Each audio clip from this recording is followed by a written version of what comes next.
Cool, you guys can have a seat.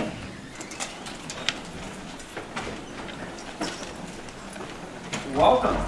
Welcome to New Life. Hey Caleb, can you put a little bit more light on? You can just turn them all on, I guess. My name is Andy. I'm one of the guys who gets to be your pastor, which is really exciting and I love. I love this season. Is anybody else like a huge, that's good. Is anybody else a huge fall fan? Like you just love fall? I love this season, and you guys were lucky because you guys get a fall break, which is awesome. But I just love this season. I love the fall, and one of the reasons why is because it reminds me of running cross country. Now I know that you're thinking, man, running sucks, and I don't want to do that. But has anybody here like ran cross country in junior high or high school? Yeah, like there is nothing like, if you never did that, there's just nothing like running a cross country meet. Seriously, just imagine a day like this. You got the crisp air, you got the leaves are changing, you're running through the woods. It's just, you have the smell of the earth. There's just nothing like it. You're just a part of nature. It's incredible. And I was a good runner. I was never a great runner except for one day. And I was in 8th grade. It's just one day in 8th grade, and it was the GMC Championships. You guys know what I'm talking about in the back. GMC Championships, second biggest event of the entire season. And it was kind of a big deal. And our team was really good. We had these two twins, and they were 7th graders, and they were really fast. But we had this one guy named Scott, and Scott was awesome. Like he was a 7th grader, and he not only loved to run, but he was really, really good. He had won all these different meets, so he was kind of a shoo-in. He was kind of the favorite to win the GMC, and he was awesome. He actually went in high school. He broke a lot of our high school records. He went on to run for Colorado State in college, so like he was good. He was really good. And so, you know, we went to Sharon Woods, which you guys know, in Cincinnati, and it's this really beautiful park. And we were ready to go. We were on the starting line. If you've ever like started a race, you got the adrenaline pumping. You're ready to go. Like you got everyone's next to you, and then you hear the pop of the gun, and you just go busting out. I was never a great starter. I was never that rabbit that just went flying out. I was kind of in the middle of the pack.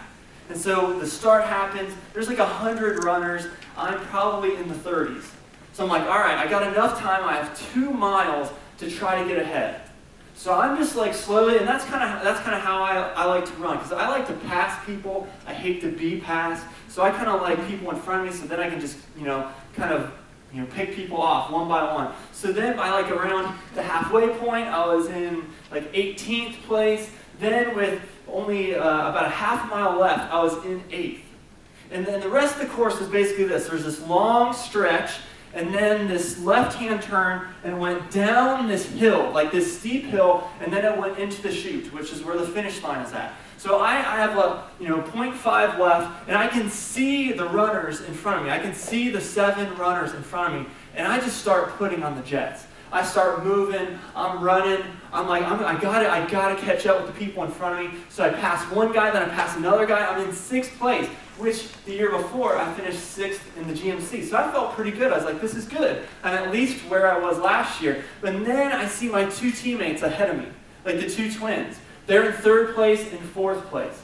So I pass the next guy, and I'm coming up to this turn here, and the twins are right there, and I go flying by the twins. I'm in 3rd place now. We're coming down the hill, and I don't know what happened. Like if you have never run with me, at the end I just have this extra burst of energy. It's like I got a jetpack.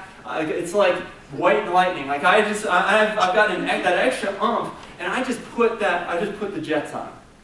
I see the guy in front of me, but Scott is way up ahead. Like he's barreling down into the chute. I just put the jets on. And if you guys have ever like sprinted with everything you got, I was in that mode where I just was like outer body. Like I wasn't even thinking. My body was just moving. My limbs were flailing. I was going as fast as I could. I passed second place, and I'm catching up on Scott. He's coming closer. He's coming closer. He's coming closer. I'm gaining on him. And I start seeing like the finish line in front of me. And I'm gaining on him, and then I finally catch up to him. I'm next to him, and then I slide right in front of him, and then boom, there's the finish line, and then I go right into the chute. GMC champion, my moment of glory. Give me that at least. Sadly, that's like the only time I ever won anything. But I've got that, GMC champ. But the point being is that I think that there's something in all of us that we want to win. Like we want to win. We want to be on top. We want to be on the side of, we want to be on that winning side. And we're going through this series called Empire. And we're looking at, kind of one of the marks of an empire is dominance. And we're looking at kind of these opposing kingdoms that are going on in this world. That we have this kingdom of man that is kind of going on. And then we have this kingdom that Jesus is talking about. And so the question that we're going to answer today is, what are the marks or the characteristics of these two kingdoms, and which kingdom do you align with? So if you want to flip with me to Luke 4, we'll be in Luke 4 today. So in Luke 4, verses 14, Jesus returned to Galilee in the power of the Spirit, and news about him spread through the whole countryside. He taught in their synagogues, and everyone praised him. He went to Nazareth, where he had been brought up, and on the Sabbath day he went into the synagogue, as was his custom. And he stood up to read. The scroll of the prophet Isaiah was handed to him. Unrolling it, he found the place where it is written, "The Spirit of the Lord is on me, because he has anointed me to preach good news to the poor, and he has sent me to proclaim freedom for the prisoners and recovery of sight for the blind, to release the oppressed, to proclaim the year of the Lord's favor." Then he rolled up the scroll, gave it back to the attendant, and sat down. The eyes of everyone in the synagogue were fastened on him, and he began by saying to them, "Today the scripture is fulfilled in your hearing." All right, so the first point in your bulletin, the number one, is that the kingdom of Christ is for the least of these. The kingdom of Christ is for the least of these. So here we are, Jesus is rolling up in his home synagogue. Usually when they have the synagogue readings, they would have a passage from the law and then a passage from the prophets. We don't know if Jesus picked out this scroll or if he was just kind of given this scroll, but he takes this scroll, it's from Isaiah 61, and here he's basically proclaiming, or he's talking about his kingdom. And let's notice, what do we notice about the people that he's talking about?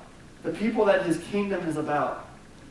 He says he is here to preach good news to the poor, to proclaim freedom to the prisoners, and recovery of sight for the blind, and to release the oppressed. So he's saying that his kingdom is about the poor, the prisoners, the blind, and the oppressed. Basically people with nothing to offer. Now let me ask you a question. Does anybody look at that and that just doesn't, it feels kind of problematic? Does anybody, when they read that, it doesn't really resonate with them? When you hear that that is what Jesus is about. I'll be honest, when I first read this passage, it didn't resonate with me, and this is why. Because this is your A point, is because we're not poor. We're not poor. Like here in the U.S., like I know there is poverty here in America. Like I'm not disregarding that by any means, that there's people who struggle, there's people who have had difficulties, but if we're looking comparatively with poverty here in the United States versus poverty here versus poverty around the world, there's really no comparison. And let me give you a few statistics. 39% of the world's wealth belongs to Americans. That if you look at the median salary or income of an average American, it's $35, nearly $36 per day. but there are 2.8 billion people around the world who live on less than $2 a day. There's 1.2 billion people around the world that live on less than $1 a day. There's 1 billion people around the world who are illiterate.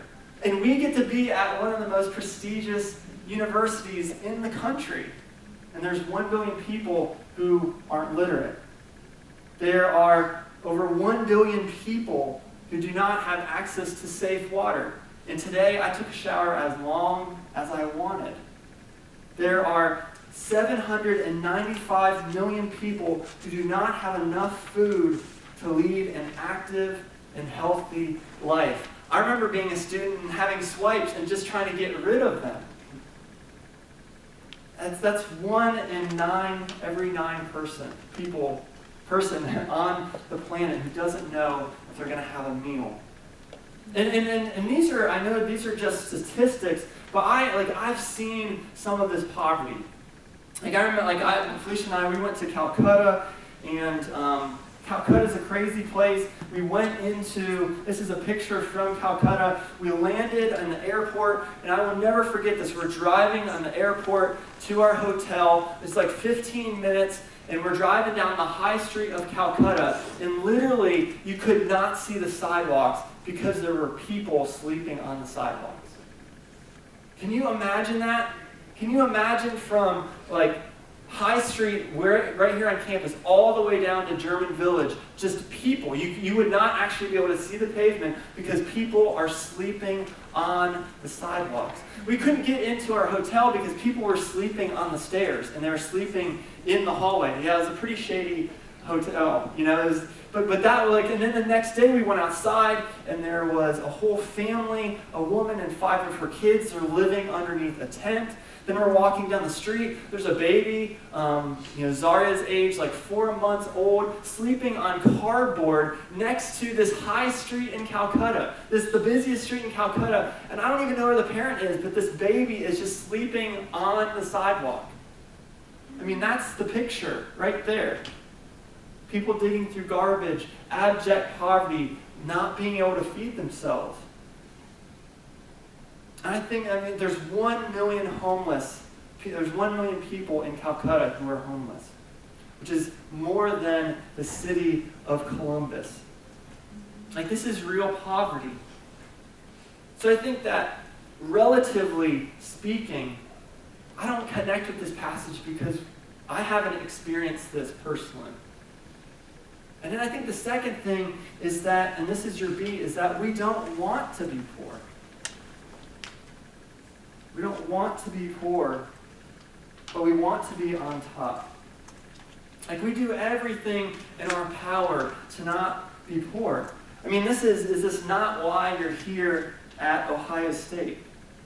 Like, you're not coming to Ohio State to eventually, get an entry-level position and then stay there for the rest of your career, are you?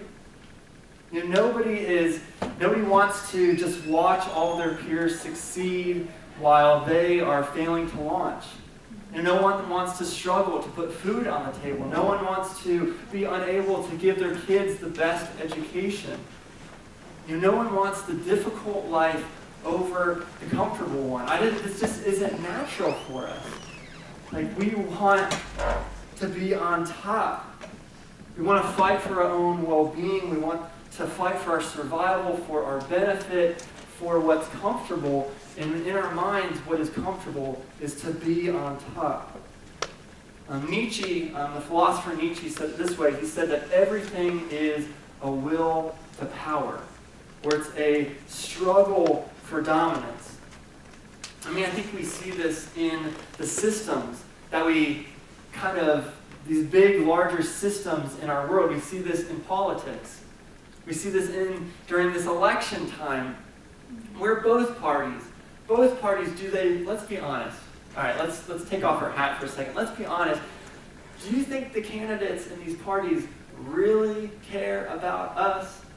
They want to be in power. They want to maintain this power. They want to be on top, and they'll do anything for it. They'll sling mud. They'll say anything. They'll do anything to get on top. We see this even in the business world, where everything is about a profit, and it's about cornering a market. It's about beating your competition, and at whatever cost, whether it destroys the environment, whether it exploits their employees. It doesn't matter as long as the shareholders deem that this company is a winner. And I think that if we were honest with ourselves, we would even see this in ourselves. Like, let's be honest, I'm not I'm not all about the guy who's going to break the curve, unless that guy is me. Like, I'm not all about that guy who's going to get that grad school position, unless that guy is me. I'm not all about that guy who's going to get that internship, that awesome cush internship, except that if that guy is me. I'm not about that person who's going to get that leadership title or that promotion or whatever it is. I'm not about that person unless that person is me.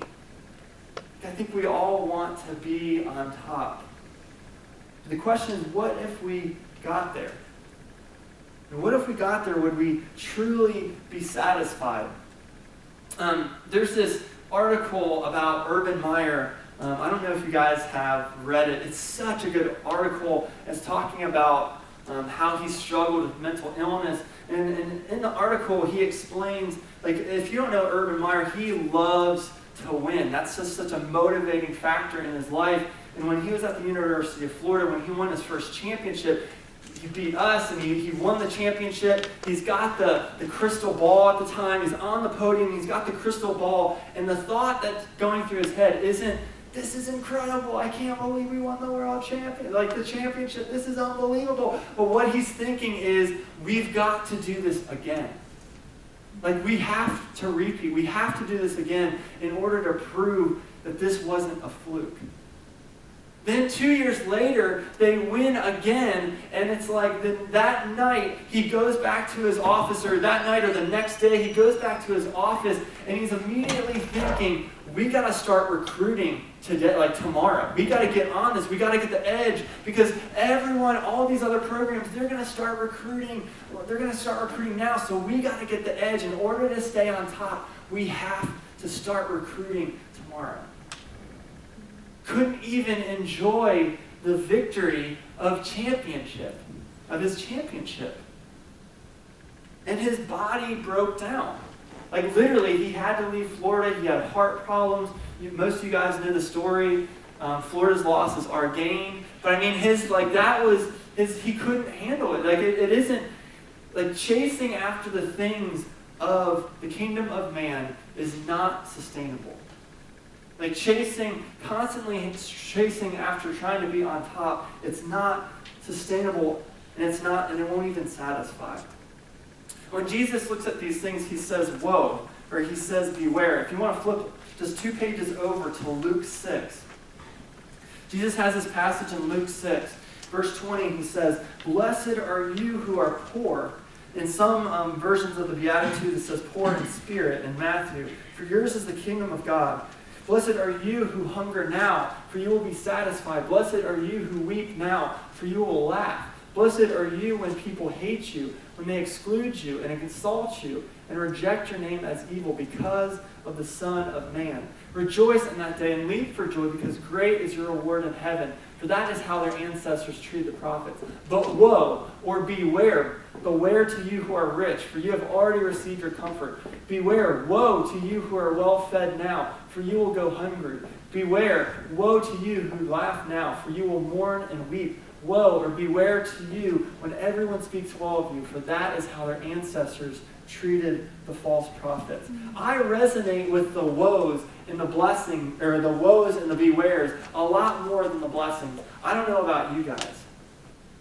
Like, I resonate more with beware of you who are rich and well-fed and laugh now, and when people speak well of you, a lot more than you aren't, you're poor, you are hungry, you're weeping, and no one speaks well of you. So what does this mean for us? Does that mean we're just screwed as Americans, that we're never going to get it? We're never going to get it. What does that mean for us? And your second point is that we have to realize that we're actually impoverished. We have to realize that we're actually impoverished. That we can't let the physical fool us. That just because we have all this physical stuff, that we think we're in control, or we feel that we're self-sufficient, that we think that we can do it, that doesn't mean that that's actually reality. These things are an illusion, making us believe that we aren't in need, making us believe that we're not impoverished. Honestly, I think we are to be pitied more than exalted. I think we are to be pitied because we are so easily fooled into believing that we can trust in what we have rather than trust in God. Mother Teresa had this quote. She said that the spiritual poverty of the West is far greater than the physical poverty of the East. I've been reading this book, When Helping Hurts, and this book is awesome. I would recommend this to anybody, but especially if you are going into a field of social justice, or you have a big heart for poverty alleviation, or if you are going on a missions trip or want to do missions, or even going to a foreign country in general. It's an incredible, incredible book. And one of the main tenets of the book is that poverty is rooted in the brokenness of relationships. Now, poverty is rooted in the brokenness of relationships. There's this quote in the book that says that poverty is the result of relationships that do not work, that are not just, that are not for life, that are not harmonious or enjoyable. Poverty is the absence of shalom in all its meanings. That we have to realize that we are relationally bankrupt. That we've broken our relationship with God, we've broken our relationship with each other, we've broken our relationship with creation, and we've broken our relationship with ourselves. And we all have to realize that we are suffering from, maybe it's the poverty of spiritual intimacy, or the poverty of community, or the poverty of stewardship, or the poverty of being. You know, Jesus in this passage, in Luke 6, he's saying, "Blessed are you who are poor." The word that he uses for poor indicates severe poverty. It indicates someone who would have to beg for what they need. It's this severe need. That person would have no illusion about their ability to provide for themselves. So recognizing our poverty really is essentially recognizing our need. And this is an absolute prerequisite for the kingdom of Christ. It's an absolute prerequisite for the kingdom of Christ, that we have to recognize we're impoverished. But then we also have to recognize that we're not better than anybody else. I work at a hospital. I work at the Ohio State Hospital. I've been working there for a long time. And when I first started there, there's a patient who was on death row, and we have patients that come from prisons and stuff like that. In death row, you have to have like 2 security guards because you're on death row. And this guy, and always there's nurses who go and look up what they did. I never do because I don't think it really matters. It doesn't affect the care that I give them. But the nurses, they looked up what this guy did. I'm not going to explain what the guy did, but he did some heinous things.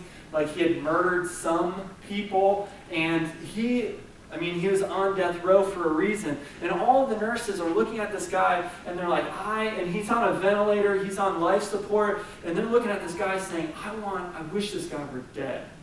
Like, I don't want to give this guy care. Like, I wish we could just put a pillow over his face. Like, these are like real things that people, like, I wish I could take him out back, give him a piece of my mind. This guy isn't worth anything. And I remember thinking, as they're saying all these things, I remember thinking,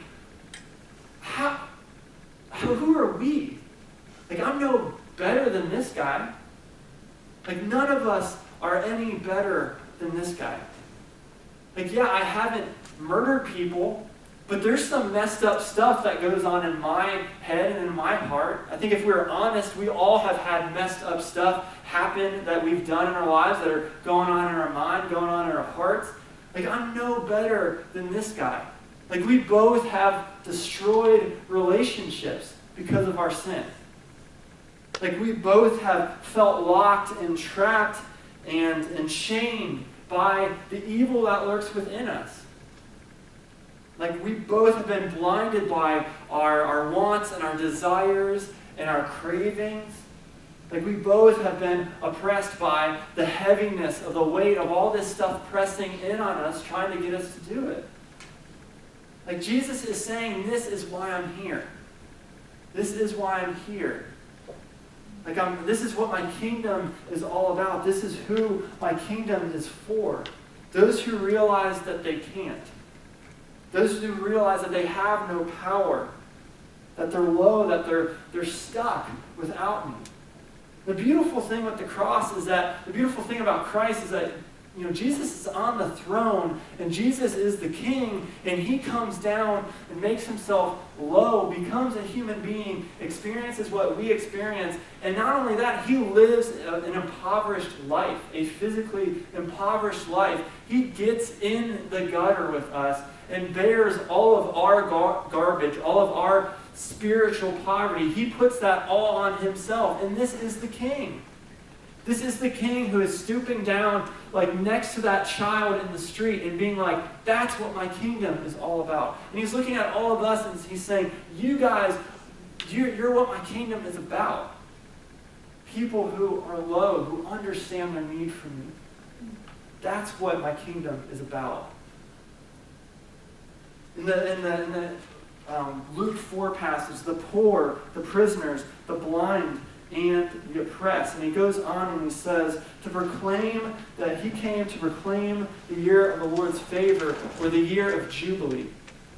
If you don't know what the year of the Lord's favor, the year of Jubilee is, it's taken from the Old Testament in Leviticus 25, and it's basically this time where every 50 years the Israelites were supposed to kind of rewrite the wrongs. They're supposed to correct everything. Like, if you had debt, that debt was kind of erased. If you had lost your land and had been gobbled up by like a wealthy landowner, you got your land back. Everything went kind of back to this ground zero. And that's exactly what Christ does on the cross. Like, our mistakes are corrected. Our debt is erased. Like, everything goes back to this ground zero. It goes back to this original intent. It goes back to the origin. And that's why he's here. He's here to reconcile our relationships. He's here to reconcile our relationship to him. He's here to reconcile our relationships with each other, for us to reconcile our relationships with creation itself, and for us to even reconcile our relationship with ourselves. For us to know that we can be whole. That he has come to renew creation back to its wholeness. That he has come to renew us back to wholeness. He's saying, this is what I'm doing. And then at the end, he's basically saying, this today, this scripture is fulfilled in your hearing. And boom, drops the scroll, drops the mic. And the people are like jacked. They're like, what is going on? Their eyes are fastened to him. If we keep reading in verse 22, all spoke well of him and were amazed at the gracious words that came from his lips. Isn't this Joseph's son, they asked? Like, they're like, this is crazy. Who is this guy? What's going on? Like, they know that the passage that he just read from is from Isaiah 61, which was talking about the Messiah, and they are under the Roman oppression and Roman rule, the Roman dominance, and they're thinking, man, this guy's going to bring, he's going to bring Israel back into the fold. Like, he's going to make Israel great again. Like, Israel is going to be stronger together. This is going to be incredible. It's going to be awesome. Israel's going to be dominant again. Like, we're going to be back in power. We're not going to be low anymore. They're excited, and then verse 24 happens. Jesus says, I tell you the truth. No prophet is accepted in his hometown. I assure you that there were many widows in Israel in Elijah's time when the sky was shut for 3.5 years. And there was a severe famine throughout the land. Yet Elijah was not sent to any of them, but to a widow in Zarephath in the region of Sidon. And there were many in Israel with leprosy in the time of Elisha the prophet, yet not one of them was cleansed, only Naaman the Syrian. So here they are listening to this passage, having these romantic dreams of what Israel is going to be and Israel in power. And then basically he's saying, there were a lot of widows back in the time. There were a lot of widows in Israel back in the time of Elijah. But Elijah only went to a widow in Sidon, which is like modern day Lebanon. And then he's like, well, there are a lot of lepers during the time of Elisha, but he only went to a leper in Syria. And then let's see, in verse 28, they're angry over this. All the people in the synagogue were furious when they heard this. They got up, drove him out of town, took him to the brow of the hill on which the town was built in order to throw him down the cliff. But he walked right through the crowd and went on his way. They're furious about this because what he is basically saying is he's saying the Messiah did not come for the Israelites per se. He did not come for the nation of Israel. He's not about their fantastic dreams and illusions, but he's not about a physical border. He's not about this people specifically, but he's about all people. No matter the race or the class or the ethnicity or the nationality. I mean, I'll be honest, I've seen this in churches here, especially here in America, and especially during this time and I've grown up this way, where we believe that Jesus is clothed in red, white, and blue. He's got the bald eagle tattoo on his back. He's all about us. He's all about America. And I'm not by any means saying, dissing America, but he isn't all about us. He wasn't all about Israel, and he wasn't all about us. He's not about this physical nation building, but he's about a spiritual kingdom. He's about something more. And the third point is that we must become citizens of his kingdom. We must become citizens of his kingdom. In Philippians 3, verse 18 through 21, Paul says, for I have told you before, and now say again, even with tears, many live as enemies of the cross of Christ. Their destiny is destruction, their God is in their stomach, and their glory is in their shame. Their mind is on earthly things, but our citizenship is in heaven. And we eagerly await a Savior from there, the Lord Jesus Christ, who by the power that enables him to bring everything under his control will transform our lowly bodies so that they will be like his glorious body. That when you choose to gain citizenship somewhere else, you leave behind that former citizenship. Or that new citizenship at least supersedes. This is what the U.S. government says when you have to take an oath of allegiance for immigrants in order to be naturalized citizens. An immigrant must declare, they must renounce and abjure the allegiance and fidelity to any foreign prince, potentate, state, or sovereignty of who or which they've been a subject or a citizen. They have to renounce or abjure the allegiance and fidelity to any other past citizenship that they've had. That we all have been, in essence, citizens of this kingdom of man, citizens and sought after the earthly things, and Jesus is saying, man, leave that citizenship behind. You're renounce that. You have a new allegiance. You have a new citizenship. Do we understand this? The king wants us to be a part of his kingdom. That's crazy. He came and took what is low, and he wants us to be brought into his glory. He wants to use what is low for his glory. That is crazy. So what does that mean for us? If we're to be citizens of this kingdom, what does that mean for us? And it means that we take on the characteristics of this kingdom. It means that we are sent out to help people heal their relationships. That our role is to help people reconcile their relationships. That's the last little point there. Is that our role is to help people reconcile their relationships, help people reconcile their relationship to God, to each other, to creation, and even to themselves. This Friday, we did a hot dog giveaway as our outreach, and in 2 weeks, we're having this killer outreach. And let me explain it to you. There are hot dogs involved, but we're going to, on October 21st, we're going to hand out hot dogs like we usually do. And then also we are connecting to the Unchained OSU group, and they're going to be handing out 200 roses.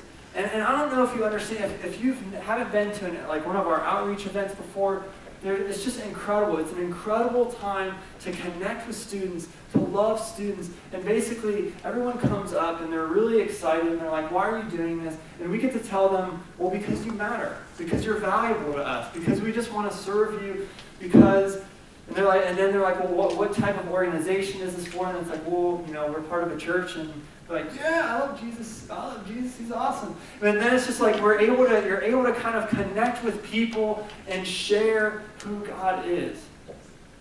And then, so we're going to be doing that with hot dogs, and then the ladies from Unchained, they're going to be able to hand out these roses and basically look at these girls and say, you are valuable. Like, you are so precious that God looks at that, He looks at you like this, like a precious flower. Like, that is how we, at New Life, that's one of the ways that we connect to our community, and we try to help people to reconcile their relationship with God and with other people, to know how valuable and how worthy they are. And all of us have that opportunity. If you're thinking, man, I want to be a part of this kingdom, I want to get involved, this is a way. Just in two Fridays from now. But there's other ways. We have mission trips to Peru, mission trips to Kenya. We serve at the Stowe Center. There's so many different ways to get connected. The overage for this month is for the persecuted church in Sudan. That we get a chance to literally help people who are on the run, who are in physical poverty, as a church, with our overage. And here's the thing. We don't have the answers. We're not, if you go on a mission trip or whenever you're serving, it's not like, man, I got it together. Let me tell you what I got. Or, here, I'll do it for you. Or, I have all the knowledge or the wisdom. It's just, we're broken people who are coming alongside other broken people. We're poor people who are coming alongside other impoverished people and just saying, man, I don't know, I don't have it all together, but I have a king who does. I know a guy who does. And that's all we have to offer. We don't have our money or our knowledge or our wisdom or our expertise. We have none of that stuff. All we have to offer is our broken lives and Jesus who came to fix all of us. That's all we have. That's what it looks like to be in this kingdom. And that's what brings true satisfaction. That's what brings true joy. That's what brings true wholeness. The question for all of us is, where will your allegiance fall? Where will your allegiance fall? What kingdom? Is it going to be this kingdom of man that's going to be about getting to the top and doing whatever you can in order to get to the top? Or is it going to be about this kingdom of Christ where you recognize that you're low and you're just going to pour yourself out and you're just going to do whatever Christ wants you to do? His kingdom, His kingdom come, His will be done. I'll do whatever He wants and I'm just going to serve. Which kingdom will you align with? Which kingdom will you live for? So I'm just going to ask the band to come up and they'll sing a couple more songs and just use this time just to think about it. I get it. I think I've been living so much. I've lived so much of my life after the wrong kingdom.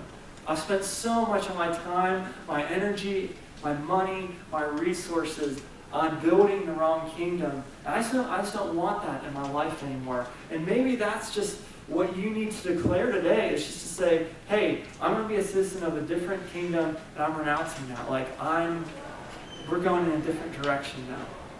So I'm just going to pray for us, and then we'll move forward with some singing. So Heavenly Father, I just pray, God, that, Lord, I pray that we would be a people who would just know that we are impoverished. And I think there's just so much of a stigma where we want to fight that, and we feel like that's such a bad thing, but it's not a bad thing, God. It's just the reality of our situation. But it's not going to be like that forever. We're a low people, but you come in and you breathe life into us. That you make us whole. That only you can be the one who puts us to the top, because you are the king. You are the one on top. You're the only one who belongs to be there. And God, we just say that we don't. God, that we are going to stop trying to fight for the power and control of our lives, and we're just going to say, I'm with you. I align with you.